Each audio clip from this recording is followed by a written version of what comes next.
नमस्कार, मैं निसार अंसारी, वो सो महाराष्ट्र न्यूज के साथ में। और आज हम धारावी के अंदर राष्ट्रीय जनता दल के कार्यालय पर मौजूद हैं। और कार्यालय पर मौजूद रहने की एक विशेष बात यह है कि आज जिस तरीके से राष्ट्रीय जनता दल आरजेडी का पूरे भारत के अंदर जहां जहां उनके जो पदाधिकारी है, चाहे वो राष्ट्रीय अध्यक्ष ही क्यों ना हो, उनका भी चुनाव प्रक्रिया होती है और उसी में लोग जो है जनता अपने अध्यक्ष को चुनती है। उसी तरीके से आज मुंबई शहर के अंदर मुंबई अध्यक्ष का चुनाव हुआ और ये चुनाव की प्रक्रिया सुबह 11 बजे से अभी 2 बजे तक चल रही थी। लेकिन सैयद इकबाल जो है, आज उनको जो है सभी लोगों ने पूर्ण सहमति के साथ में मुंबई अध्यक्ष चुन लिया गया है, वो भी निर्विरोध चुना गया है, जबकि उनके सामने किसी ने भी अपना नॉमिनेशन फाइल नहीं किया। सबसे पहले तो मैं सवाल सैयद इकबाल जी आपसे जानना चाहता हूँ, पिछली बार भी 5 सालों के लिए मुंबई अध्यक्ष रहे और फिर दूसरी बार भी जो है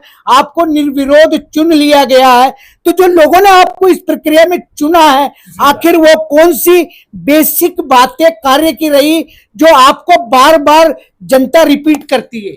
जनता से ज़्यादा हमारे पदाधिकारी और हमारे कार्यकर्ता हम पर ये रखते हैं कि हमारे बुजुर्ग हैं, सीनियर नेता है और इनके मार्गदर्शन में हमारे साथ, मैं इनका सिर्फ मार्गदर्शक हूँ। अध्यक्ष तो एक फॉर्मेलिटीज़ है और हमारे साथ कंधे में कंधे मिला करके हमारे पूरे कार्यकर्ता पदाधिकारी हमारे साथ हैं।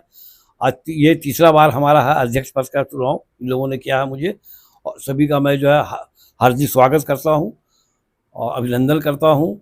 शुक्रगुजार हूँ जिन लोगों ने फिर मुझे दोबारा चांस दिया है, राष्ट्रीय अध्यक्ष माननीय लालू प्रसाद यादव जी का, उन्होंने मुझे फिर अवसर दिया है लोगों का सेवा करने का। जिस तरीके से सैयद इकबाल जी ने बताया कि लोगों ने तीसरी बार मुझे मुंबई अध्यक्ष चुना है, लेकिन मुंबई अध्यक्ष चुनने के लिए, किसी भी पदाधिकारी को चुनने के लिए जो इलेक्शन की प्रक्रिया होती है, उस प्रक्रिया का भार जो है अनीस फारूकी जी, जो चीफ इलेक्शन कमीशन मुंबई शहर के रहे हैं, उन्होंने संभाला है। मैं अनीस फारूकी जी आपसे जानना चाह रहा हूं कि जिस तरीके से जो प्रक्रिया होती है, तो राष्ट्रीय जनता दल की क्या प्रक्रिया है मुंबई अध्यक्ष चुनने की?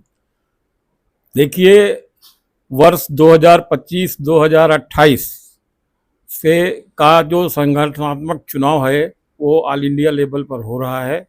और जहाँ तक मुंबई अध्यक्ष के चुनने की बात है, तो ये सबसे पहले वार्ड का चुनाव होता है, वार्ड के बाद विधानसभा क्षेत्र का चुनाव होता है, सभा संसदीय क्षेत्र या आप उसको जिला कह लीजिए। उसके बाद फिर मुंबई महानगर का अध्यक्ष का चुनाव होता है। ये एक प्रक्रिया है नीचे से लेकर ऊपर तक की, और वो प्रक्रिया पूरी हो गई है। पूरी होने के बाद 14 तारीख को हमारा नामांकन का दिन था। मैं निर्वाचन अधिकारी मुंबई और सहायक निर्वाचन अधिकारी श्री राजेंद्र चौहान की मौजूदगी में नॉमिनेशन हुआ। किसी ने भी जो है सैयद मोहम्मद इकबाल साहब के अलावा किसी ने भी नॉमिनेशन नहीं किया। उसके बाद उसकी जांच हुई नामांकन पत्र की। नामांकन पत्र के जांच के बाद वापस लेने का कोई सवाल ही नहीं था, क्योंकि वे उम्मीदवार थे। और आज जो है चुनाव हुआ है और उसी दिन 14 तारीख को ही राष्ट्रीय परिषद के लोगों का भी नामांकन हुआ। और ये जिसके लिए आज ये चुनाव हुआ, उसमें सैयद मोहम्मद इकबाल साहब को पुनः एक बार मौका दिया गया है। मुंबई अध्यक्ष का लोगों का ये प्यार है। और इकबाल भाई बहुत पुराने सीनियर लीडर हैं पार्टी के। इन्होंने 2009 में लोकसभा का चुनाव भी लड़ा है और पार्टी की सेवा करते आ रहे हैं। इसलिए लोगों का प्यार है, इनका भी काम है, इसलिए इनको जो है दोबारा मौका अध्यक्ष बनने का दिया गया और किसी ने भी नामांकन इनके सामने दाखिल नहीं किया। जिस तरीके से अनीस फारूकी जी ने बताया है कि सहायक जो होता है उसका बहुत बड़ा सहयोग होता है, और मुख्य निर्वाचन की जब बात आती है तो राजेंद्र चौहान जी अनीस फारूकी जी के सहायक चुनाव अधिकारी रहे। राजेंद्र चौहान जी, मैं आपसे जानना चाह रहा हूं कि मुंबई शहर के अंदर कितने लोगों को ऑब्जर्व किया आपने, जो कि ये प्रक्रिया पूर्ण हुई और सैयद इकबाल जी को जो है मुंबई अध्यक्ष चुना गया? माननीय सैयद मोहम्मद इकबाल साहब के विरुद्ध कोई दूसरा नामांकन दाखिल नहीं किया, तो इसके लिए जो प्रक्रिया है ना, तो वो पूरी कर दी गई। हमारे अनीस फारूकी जी ने उनको घोषित कर दिया, क्योंकि दूसरा कोई ने फॉर्म दिया, जमा नहीं किया, तो इसके लिए उनको निर्विरोध निर्वाचित कर दिया गया। उसी के साथ में ज्ञान देवी जी है। ज्ञान देवी जी, मैं आपसे जानना चाहता हूँ, जनता दल की बहुत पुरानी का आप कार्यकर्ता हैं और जिस तरीके से जनता दल की जब जब हमने चर्चा की है तो एक विशेष चर्चा हुई है, तो क्या लगता है कॉरपोरेशन का जो इलेक्शन आने वाला है उस इलेक्शन के अंदर क्या राष्ट्रीय जनता दल जो है वो एक परफॉर्मेंस अच्छा देने जा रही है क्या? सबसे पहले तो मैं आपके चैनल को बधाई देती हूँ कि जब जब हमारा प्रोग्राम रहता है तो आप अपना टाइम निकाल के आते हैं। और दूसरी बात तो ये मैं अपने अध्यक्ष जी को बधाई देना चाहती हूँ कि हम हैं लालूवादी, हम लालटेन देखते हैं, इस लालटेन के जो मालिक है उसको हम चुनते हैं। इसीलिए तीसरी बार हमारे माननीय मोहम्मद इकबाल साहब को चुना गया, उनको दिल से बधाई देती हूँ। और जो तीसरी बात आपने कहा कि चुनाव में क्या है, इस चुनाव में हम सब लोग उतरेंगे तन मन धन से, हमारी महिलाएं भी लड़ेंगी और जेंट्स भी लड़ेंगे और हम मुंबई में लालटेन जलाएंगे, पूरी सीट लाने की कोशिश करेंगे। जिस तरीके से ज्ञान देवी जी ने बहुत बढ़िया और बड़ी अजीब सी बात की कि हम लालूवादी सिर्फ लालटेन को ही देखते हैं और लालटेन को जलाने का प्रयास भी काफी दिनों से चल रहा है। महिला यहाँ पर है, कह रही कि अब ज्ञान देवी जी कह रही कि महिलाएं भी पूरी ताकत से लालटेन को जलाने का प्रयास करेंगी। आपको क्या लगता है कि वाकई में ये लालटेन जलेगी क्या? देखिए, सबसे पहले तो हमारे अध्यक्ष जी हैं उनको बधाइयाँ और सभी पार्टी के मेंबर को बधाई देती हूँ। बाकी मैं बस नहीं कहूँगी कि रोशनी होगी तभी लोग नजर आएंगे कि कौन किस चेहरे में नकाब डाल के खड़ा है या पीछे खड़ा है। तो सीधी सी बात है कि लाइटें जलेगी तभी पता चलेगा। बहुत अच्छी बात कही है कि रोशनी होगी तो चेहरे भी नकाब से बाहर आ जाएंगे। अबरार भाई है, मैं आपसे जानना चाहता हूँ कि काफी एक्टिव आप रहते हो राष्ट्रीय जनता दल के अंदर, जो चुनाव प्रक्रिया हुई है आपको क्या पोस्टिंग मिली है? अभी तो मैं राष्ट्रीय परिषद का मेंबर हूँ, इससे पहले मैं उपाध्यक्ष था, उससे पहले भी उपाध्यक्ष था।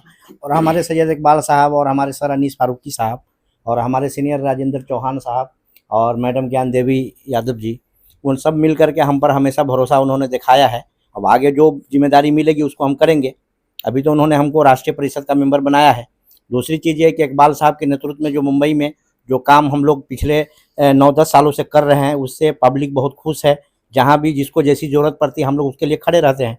हमने इससे पहले भी यूबीटी का जो चुनाव था उसमें हम लोगों ने धारावी की सीट निकाल के दिया और उससे पहले भी जहाँ जहाँ भी हम लोग जा करके काम किए वहाँ पे हमारी सीट निकली हमने। और आगे हमारा बिहार में विधानसभा चुनाव है, मुंबई में मानपा चुनाव है। इसको देखते हुए हमारी तैयारी है कि आगे हम लोग मेहनत करके मानपा का चुनाव भी निकाले और बिहार भी हम सरकार बनाने जा रहे हैं। इस तरीके से अबरार भाई बता रहे थे कि जिस तरीके से पोस्टिंग हुई है, शम्स आजम यहाँ पर है जिनकी भी पोस्टिंग हुई है, और ये पोस्टिंग की जो प्रक्रिया है ये जो कह रहे थे कि ये बिहार में जाकर के पूर्ण होगी, तो क्या लगता है कि जो आपको पोस्ट दी गई है पहली बार आपने ली है या इससे पहले भी आप राष्ट्रीय जनता दल में पोस्टिंग पर रहे? सबसे पहले इनको मुबारकबाद देता हूँ इकबाल भाई। मुझे पहले भी बोला गया था, वक्त नहीं था मुझे तो मैं नहीं शामिल हुआ, लेकिन अभी मैं शामिल हुआ हूँ तो ज़रूरी है जाएंगे वहाँ और जो भी उसको मतलब ज़रूरत पड़ेगी वो सहयोग देंगे उसके। जिस तरीके से पोस्टिंग हुई है, मुंबई परिषद के सदस्य हैं डॉक्टर इकबाल यहाँ पर है। डॉक्टर साहब, मैं आपसे जानना चाहता हूँ कि डॉक्टरी का पेशा करते करते राजनीति में आने के काम लगा। देखिए, तो शुरुआती है कि कोई भी राजनीति के अंदर आते हैं तो एजुकेशन पावर रखी जाती है। जब एजुकेशन आदमी नहीं रहेगा तो उसकी राजनीति में फंडामेंटल आएगा कैसे? तो कहीं ना कहीं सलाहकार के लिए तो आना ही पड़ेगा मुझे, तो इसके लिए मैंने अपना टाइम दिया। वेरी गुड आंसर के अगर राजनीतिक दलों के अंदर शिक्षित लोग नहीं होंगे तो राजनीति का ग्राफ क्या हो सकता है? चलिए, जिस तरीके से सारे ही चुने गए मेंबर्स ने बात की, मुंबई अध्यक्षों ने बात की है, राष्ट्रीय मुख्य जो एक इलेक्शन की बात होती है, इलेक्शन के चीफ है अनीस फारूकी जी। अनीस फारूकी जी, मैं आपसे ये सवाल आखिरी लेना चाहता हूं कि इससे पहले भी कई बार हमने राष्ट्रीय जनता दल को लेकर के, इलेक्शन को लेकर के चर्चा की है, चाहे वो लोकसभा का इलेक्शन हो, विधानसभा का इलेक्शन हो, लेकिन जिस तरह के दावे आप लोग करते हो कि ये लालटेन हम जला के रहेंगे, महिला ने भी बड़े गर्व से कहा है कि ये लालटेन हम जला के ही रहेंगे, लेकिन आज तक जलती भी नहीं देखी है। क्या महानगर पालिका में वाकई में ये लालटेन पूरी ताकत के साथ जलने जा रही है क्या? देखिए, राष्ट्रीय जनता दल मुंबई में काफ़ी दिनों से है, लेकिन हमारे राष्ट्रीय अध्यक्ष माननीय लालू जी यादव जी चाहते हैं कि यहाँ वोट का बंटवारा न हो, इसलिए गठबंधन में है, सेकुलर वोटों का विभाजन न हो। अगर विभाजन होगा तो फिरका परस्त ताकतों को मौका मिलेगा, इसलिए वो हमको इलेक्शन लड़ने से हमेशा मना करते थे। और अभी उन्होंने फ्री हैंड किया है। इसके पहले लोकसभा का चुनाव हुआ तो इंडिया गठबंधन में हम थे, हमने जो है इंडिया गठबंधन के उम्मीदवार यहाँ अनिल देसाई जी को सांसद बनाया, वर्षा गायकवाड को सांसद बनाया, और भी बॉम्बे के यूनिट ने हमारे गठबंधन से कंधे से कंधा मिलाकर उनके उम्मीदवारों को जिताने का भरपूर प्रयास किया। इसका विधानसभा का चुनाव आया तो यही धारावी विधानसभा जहां हमारा हेड ऑफिस है, यहाँ ज्योति गायकवाड को हम लोगों ने भारी मतों से विजयी बनाया। तो गठबंधन के उम्मीदवार है को हमने जिताया है और गठबंधन का धर्म हमने निभाया है। अब महानगर पालिका में गठबंधन को चाहिए, गठबंधन का धर्म हमने निभाया है और हम ये उम्मीद रखते हैं कि सम्मानजनक समझौता हो। गठबंधन हमको भी मुंबई महानगर पालिका का चुनाव लड़ने में हमको सीटें दे, भले कम दे, हमारी ताकत के मुताबिक दे, और अगर सम्मानजनक हमको सीटें नहीं मिली तो हमारी राष्ट्रीय जनता दल लालटेन यहाँ जलेगी और अपनी ताकत के अनुसार हम लोग यहाँ अलग से लड़ाई लड़ेंगे और चुनाव जीतेंगे। महिला ने जो कहा है वो बिल्कुल सही कहा है, लालटेन जलेगी और आपको जलती हुई दिखाई देगी। चलिए, और एक सवाल जो है मैं सैयद इकबाल जी से ले लूंगा। सैयद इकबाल जी तीसरी बार के मुंबई अध्यक्ष चुने गए। सैयद इकबाल जी, बातें तो पॉलिटिशियनों से सीखने की जरूरत है कि किस समय पर कौन सी बात करनी चाहिए, वो बड़े गर्व से कहे भी जाते हैं, लेकिन बार बार सवाल लालटेन लालटेन लालटेन का हो रहा है। लालटेन अब जलने का समय बिहार से लेकर के मुंबई तक में हो रहा है। क्या लगता है वाकई में जो पावर लालटेन का है और जो इससे पहले पावर रहा है, क्या लगता है कि वो पावर दोबारा क्रिएट होगा क्या मुंबई की महानगर पालिका में?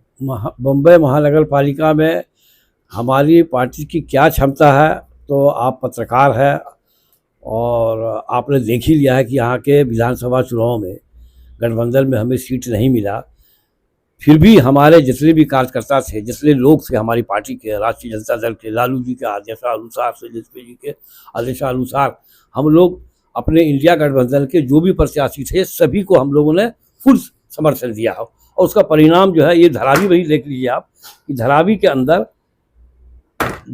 अंदर आपने देखा कि यहाँ भी कांग्रेस ने और हमारी इंडिया गठबंधन का वो विजय प्राप्त हुई है। तो लालू जी लालटेन तो है ही, हमारा एक सिंबल है, उसी सिंबल पर हम लड़ते हैं। लेकिन हम से क्या कि लालू जी की विचारधारा बम्बई में नहीं, बिहार में नहीं, पूरे देश के अंदर लालू जी की विचारधारा को मानने वाले करोड़ों लोग हैं। और उन लोगों का यह आ रहा है कि भाई आप बम्बई में पहले भी चुनाव लड़ाए हैं, महाराष्ट्र में चुनाव लड़ाते हैं, विधानसभा लड़ाए, लोकसभा लड़ाए, तो बीएमसी इस साल लड़ा रहे क्या? हम कहा हम लोग इंडिया गठबंधन में है, अगर हमें विधानसभा की तरह सीट अगर नहीं मिल सका तो हम लोग अपने बल पर, अपने ताकत पर, जैसा अली फारूकी साहब ने भी कहा, ज्ञान देवी जी ने कहा, तो हम लोग सही में हम लोग हमेशा लड़ाते हैं। यहाँ हमारे उम्मीदवार आते हैं मैदान के अंदर और इस बार भी बीएमसी के चुनाव में हमारे प्रत्याशी जनता के बीच में आएंगे। भाई हमने काम किए हैं, आपका काम किया, आपका सेवा किए हैं, हमें चांस दीजिए। चलिए, जिस तरीके से सैयद इकबाल जी पूरी ताकत के साथ, दल बल के साथ जो है कहीं ना कहीं महानगर पालिका के इलेक्शन की तैयारी, और जिस तरीके से लालू जी की लालटेन का जलवा एक जमाने में यहाँ रहा है, पूरे भारत के अंदर लालू जी की लालटेन जानी जाती थी और बहुत दिनों से जो है गठबंधन का धर्म निभाना भी जरूरी होता है, वो उन्होंने बाखूबी निभाया, चाहे लोकसभा का इलेक्शन हो, विधानसभा का इलेक्शन हो। लेकिन कॉर्पोरेशन महानगर पालिका के इलेक्शन में गठबंधन होगा नहीं होगा वो हम नहीं कह सकते। अगर गठबंधन हुआ और बाकायदा उनको सीटें मिली तो उनके भी प्रत्याशी जो है वो मैदान में दिखाई देंगे और अपनी लालटेन को जलाने का प्रयास करेंगे। जनता उनकी लालटेन में कितना पेट्रोल, डीजल या घासलेट मिट्टी का तेल डाल करके उनको ताकत देगी लालटेन जलाने की, ये तो जनता जनार्दन ही जानेगी। लेकिन आने वाले दिनों में लालटेन पर फिर हमें जो है चर्चा करते रहेंगे। सैयद इकबाल जी, आप मुंबई के प्रेसिडेंट चुने गए, उसके लिए हमारी तरफ से भी, वॉइस ऑफ महाराष्ट्र की तरफ से भी आपको हार्दिक शुभेच्छा। और आपने वॉइस ऑफ महाराष्ट्र से आज के विशेष दिन पर चर्चा की, उसके लिए थैंक्स और धन्यवाद।